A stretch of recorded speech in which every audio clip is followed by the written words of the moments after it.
5. What's up guys, and welcome to another YuGiOh Duel Links video. So Paradox is currently back in YuGiOh Duel Links, and you can now obtain a card known as Megamorph. So let's check out the card real quick. So Megamorph is an equipped spell. If your life points are lower than your opponent's, the equipped monster attack becomes double its original attack. However, if your life points are higher, the equipped monster attack becomes half its original attack. Essentially, this card is great to use as a finisher to most of the matches if you want to go through that. But the thing that it's an equipped spell, on the other hand, it's gonna be quite tricky because most of the time in the late game, if you want to finish off your opponent, that monster has got to be of a certain amount of attack, not to mention to be able to do piercing damage, and to make sure that your opponent's field is empty so they won't have anything to essentially destroy this spell card when you want to activate it. By the way, it's a very good spell card, don't get me wrong. However, the fact that your life point needs to be lower means that you need to basically be in a situation where your life points are being cut constantly. So for example, maybe you can try an engine where it cuts down your life points by more than half essentially, so you can activate this effect to give your monster that boost of attack points so it can end your opponent who has much higher life points than yours. Next up, the trap card Revenge Rally. It's a normal trap card, target a face-up monster your opponent controls, and it gains 500 attack and defense. Okay, giving bonus attack and defense to my opponent. Okay, that's weird. If this card is sent to the graveyard because the equipped monster has left the field, draw a card. Or, if you activate this card this turn, draw 2 cards, then discard a card instead. You can use this effect of Revenge Rally once per turn. So essentially, this trap card is quite problematic, giving my opponent a boost in attack of 500 attack and defense, whereas you get to draw a card and discard a card. Maybe not so good to be honest. But if that monster were to leave the field, you get to draw an extra card. I mean, if you destroy that monster, if it gains that amount of attack points, then yeah, it's beneficial to you, but to be honest, I don't think it's that good, to be frank, because you're giving your opponent a boost of attack points and defense points to draw an extra card. Okay, the drawing part is good. However, it does not restrict that monster from attacking you. Not to mention, if your opponent has a trap card, has a monster that has slightly higher attack points than your monster in the field, essentially you are basically trading in a card just so that they can increase their attack and defense, which is essentially weird. But I don't know, this card itself I don't see much of benefit aside from the draw part. Not mentioned there's no restriction in attack, so that's one thing you can consider, but you need to be careful when you want to play this card in your deck. Next up, we have Fiendish Portrait, which is from the previous Paradox appearance, as well as Malefic Force. So essentially, the past event cards are currently here as well. So there's also the mission list, where you can duel against Paradox and obtain different rewards. Okay, you'll obtain the Prismatic Loud Cloud, the Storm Serpent. Okay, that's nice to have, I guess. Revenge Rally, then finally Megamorph.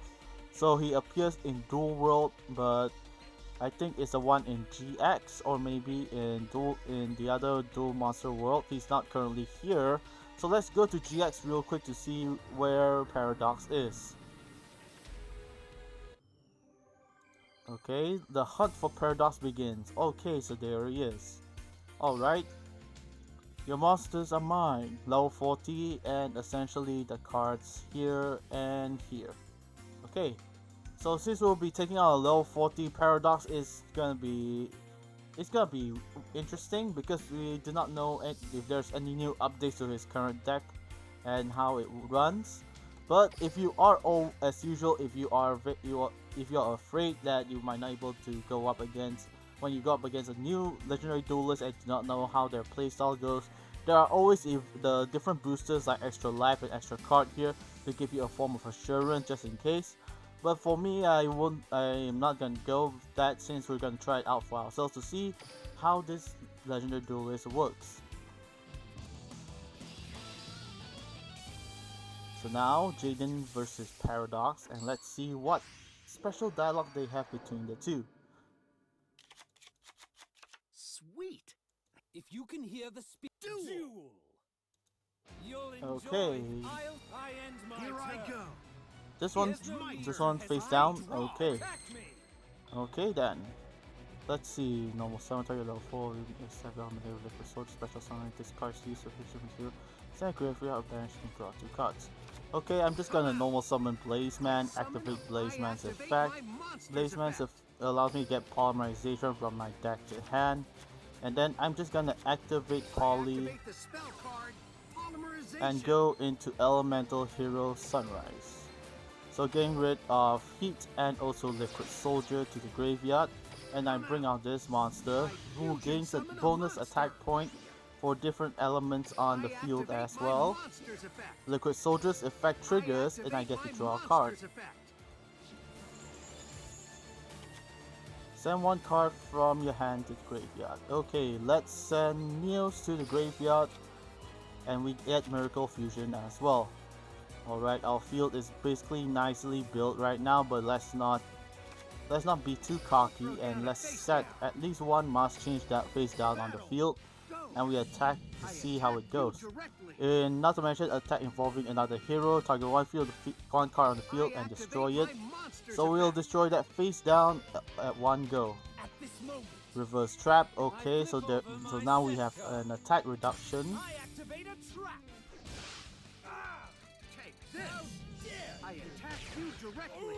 And now we activate Mask Change. I activate a quick play spell. Let's send Sunrise to the graveyard and bring out Koga. This will do. 2500 in your face. And that's an OTK right there. This can't be. How did you dodge all my attacks? I can't lose yet. Nice. Okay, so that was basically Paradox. I guess he didn't bring out any Malefic monsters. Most probably he didn't draw into the field spell, so that's why he couldn't summon anything. But regardless, that was the duel with Paradox, our first encounter as well. Okay, so next up is the mission rewards. We'll obtain different dimension capsule, and we got duel him a few other times to obtain these event exclusive rewards. Or we can basically duel against Paradox once more, but we use result boosters in a way that it will give a bonus 1000 to the end result point, and maybe in a chance of a small percentage we can get the event exclusive cards. Maybe. But essentially that's how you can go up against Paradox. And since Paradox appears in the YuGiOh GX world, you can basically play around in the dark side dimensions, slowly progress throughout the entire round for Bakura's event and finish it up. And once you're done with that, and then once Paradox does appear, just go there and defeat him. Okay, that's pretty much it for the video, I guess. And not to mention, I would like to give a quick update regarding upcoming events. So the Wave Duel Scramble is coming on this Friday after the Bakura event ends. So if you have yet to obtain any of the event exclusive cards from this Bakura event, do so right now because you have approximately 2 days left. So the legendary duelist to appear is actually Paradox, but he's not you cannot actually unlock him as a playable duelist.